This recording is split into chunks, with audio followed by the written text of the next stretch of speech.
Ladies and gentlemen, this is your host, June Archer. This is the Winner Circle. Today, my guest, executive producer. I must say, this man is a jack of all trades and a master of all. Producer, director, executive producer, Eif Rivera. Eif, welcome to the show. How are you? Thank you, brother. I'm great, man. I'm great. Pleasure to be here, man, and finally getting to chop it up with you. Absolutely. We are embarking on Power Book 4 Force. I just wanted to begin by saying thank you so much for putting your creative genius behind everything that you touch. This season, I want to start with some of the twists and turns that we may see without giving away any spoilers. How excited are you about some of the conflict resolution that we'll see this season? Man, I'm super excited about this season. It's definitely a shift from season one. You know, we have Gary Lennon this season, who was the original, one of the producers on the original Power. So he understands Tommy's character very well. And I mean, it's there's so much conflict happening amongst all the characters, amongst family members, you know what I mean, amongst different gangs. What I love the most about season two is the fact that now we are seeing parts of Chicago we never saw in season one. We're outside, you know what I mean? So like Right. we're seeing Chicago the way Chicago needs to be seen.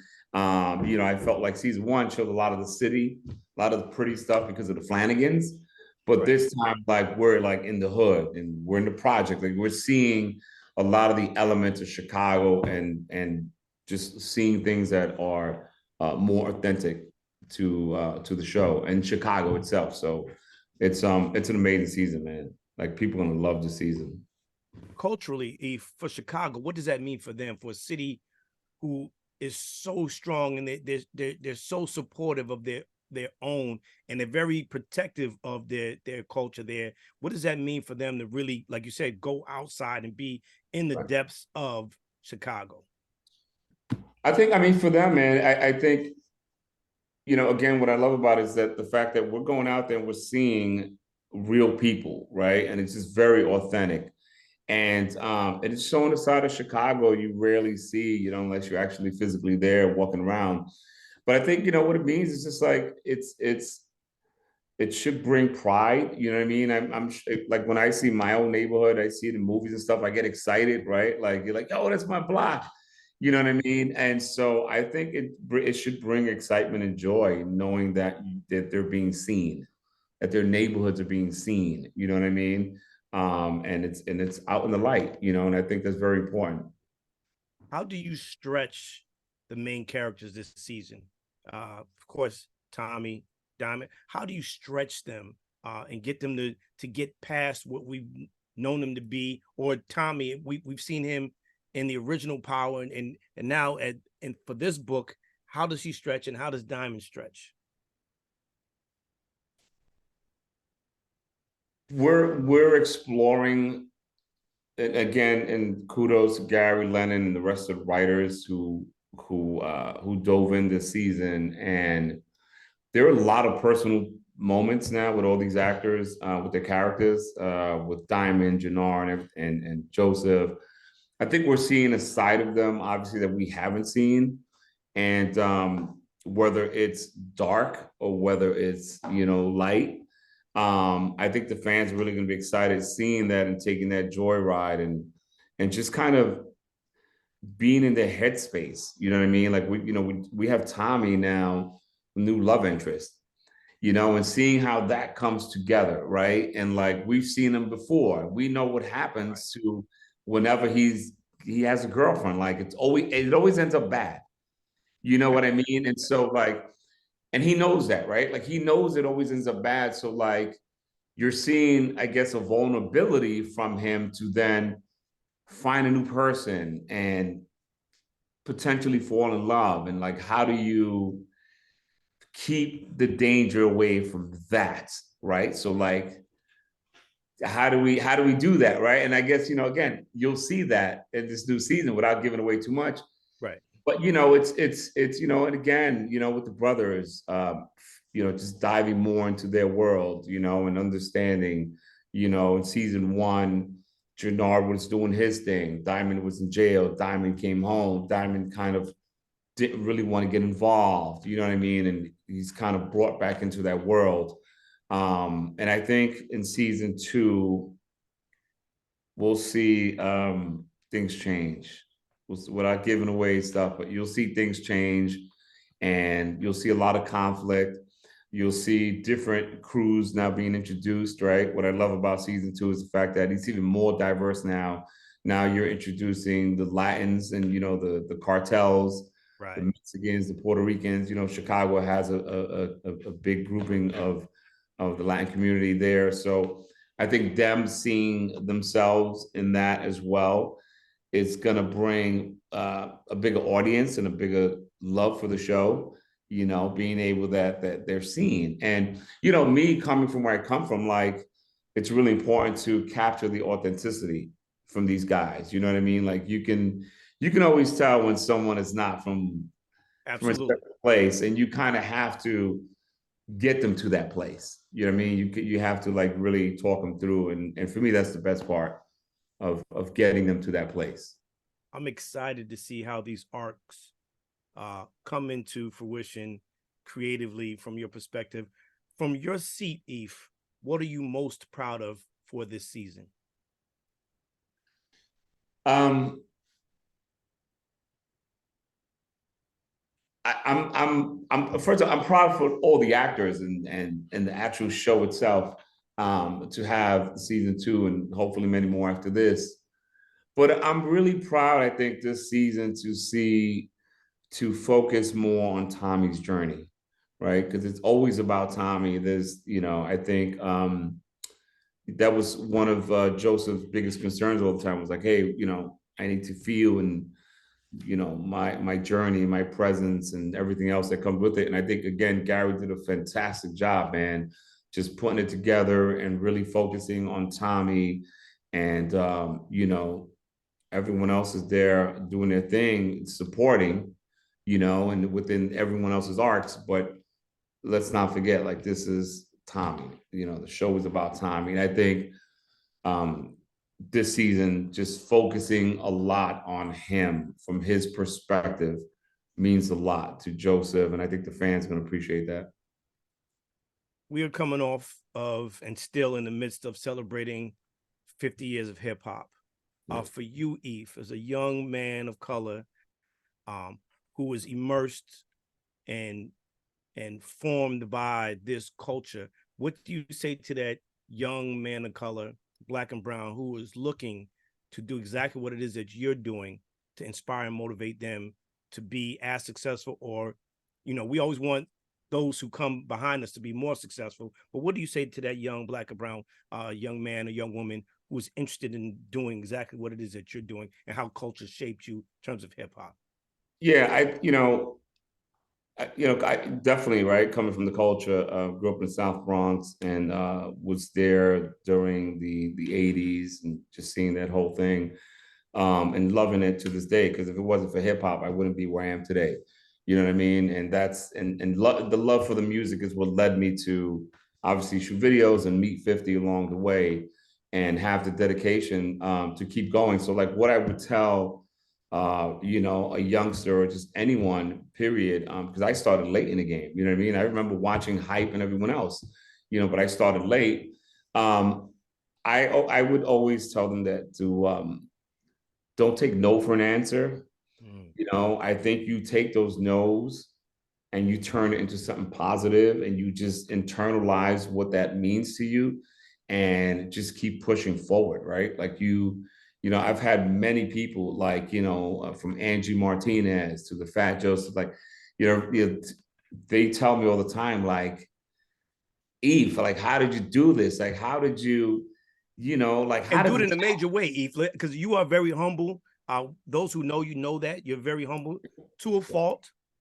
Yeah, so we want to know how you did that. Yeah, I mean, it's I got a lot of no's. Like, I got a lot of no's, and I think that you just have to stay true and dedicated to yourself.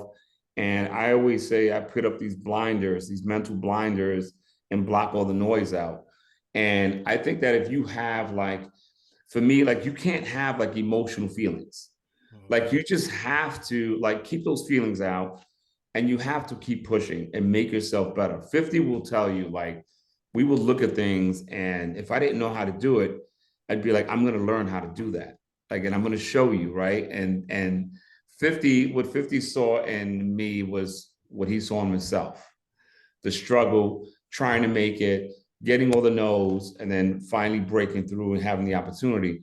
So it's all about the opportunity, but the only way you got to get the opportunity is if you're being seen and you're really trying to do the work, right? And the success is not going to come overnight. No. It's not, you're not going to do one video and think all of a sudden you're going to get an Emmy the next day, or an Oscar, right? Like, you have to keep pushing forward. And for me, what humbled me in that sense was I would look at other people's work and be like, man, I am nothing. I got to keep going. I got to keep going.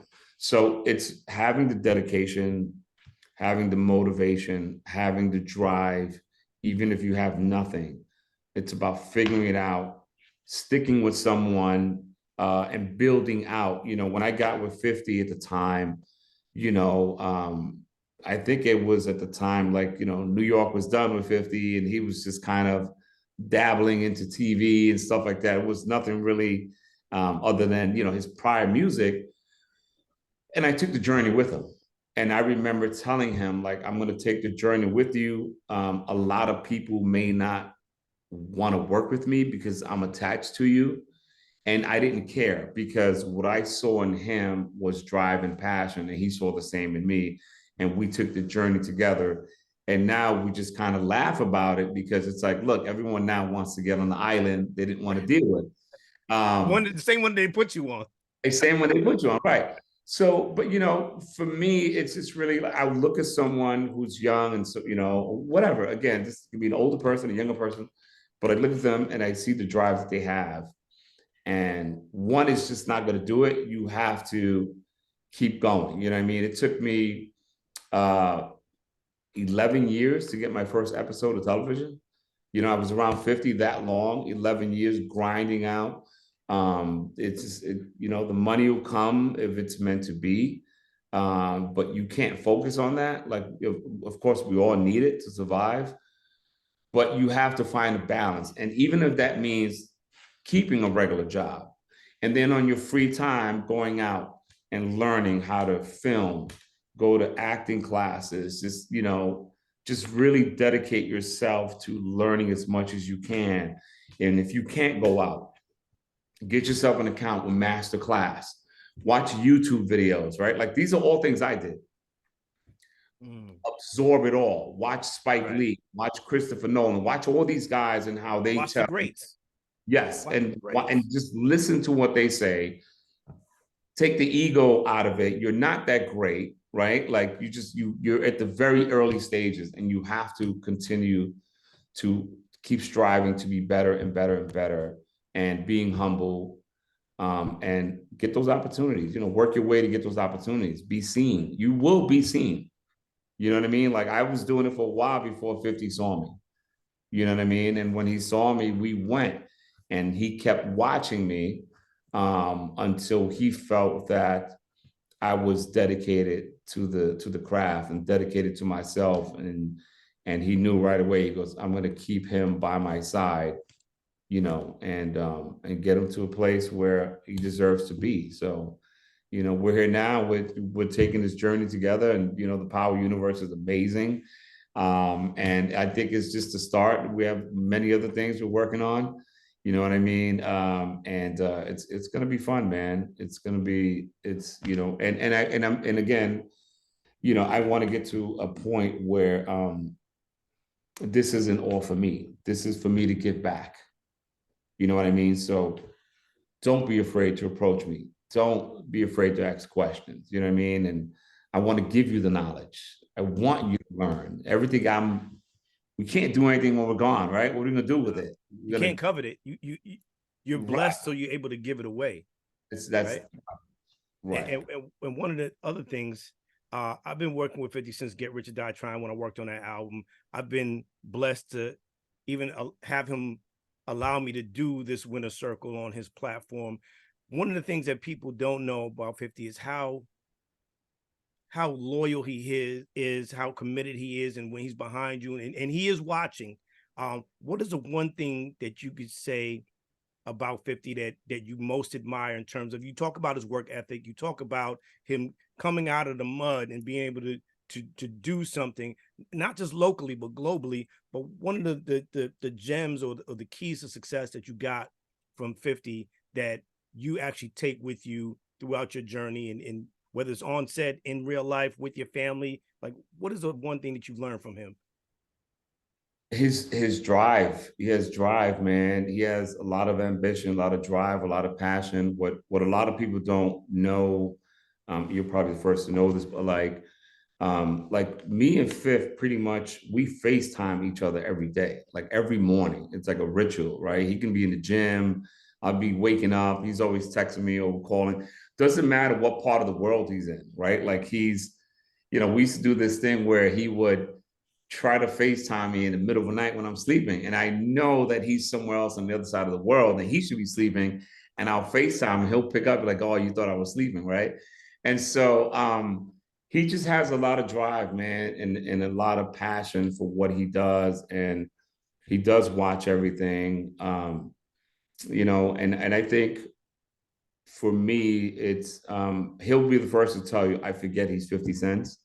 I'm always in shock when I go to an event or a concert, and then I'm like, wow, like this is 50 cents, right? It never hits me. But that's because we're in a place that when we're together, it's Ethan Curtis. You know what I mean? Like we're real people and we don't talk about, I don't like to sit there and talk about his music or whatever. Like we bring things up, but it's like, hey, what's our next thing? What do we want to do? Like, or we just talk about life. Like, yo, you see what happened over here. And we're always sending each other videos, you know what I mean? And just kind of like talking about things. Um, but that's a different side of 50 that most people don't get to see. You won't see unless you have an intimate moment. He's Yeah. not who you believe he is until you get to know him, if he allows you in. And right. Yeah. Right. Eif. I'll tell you a funny story really quick. I went to his concert recently and I brought actor Anthony Ramos with me. And we went backstage and to his dressing room. And so, Ramos, that's like his 50's favorite artist. So we get back there and he's like all nervous to want to meet him. And again, you think it's 50, hardcore and, and just unapproachable. And when he saw me and 50 and how we were interacting, like we're playing with the hands and we're trying to like, he's holding me, I'm holding him, we're like laughing, we're like two little kids. And the next day, Anthony Ramos was like, yo, like, he's like one of us. Like I can't believe like he's like one of us and how he's playful and everything else. And I said, yeah, man. I said he only shows that side to certain people. Anyone I bring around, he'll be that way because he knows I don't just bring anyone around. And but again, what I learned from him is how to separate things, how to separate pleasure from physical work, and 50 is very calculated in things he does. He he's done things for me that I was unaware he was doing, you know what I mean? And I'll find out later on. That's just the way he moves. So I always keep doing what I'm doing, not say anything. He's always watching, always commenting. Like he'll put up in my post, right? But he's working, man. And I think people need to understand that he's not going anywhere. He's a mogul, you know what I mean? And he's doing things like, the power universe, and it's only the beginning. You know what I mean? It's only the Only beginning. the beginning. Ladies and gentlemen, that is the amazing Eif Rivera, producer, executive producer, The Power Universe, new season, Power Book 4, Force, out. You don't want to miss it. It's Tommy's book. Listen, check your local listings. It's on Stars. I'm your host, June Archer. This is the Winner Circle. Thank y'all so much for tuning in. And as I like to say, never leave the opportunity undone to tell somebody you love them. It may be the last opportunity you have to do so. I love you, Eif. I love you. Keep doing what you're doing, brother. Ladies and gentlemen, thank y'all for tuning in. Thank Peace. you. Eif,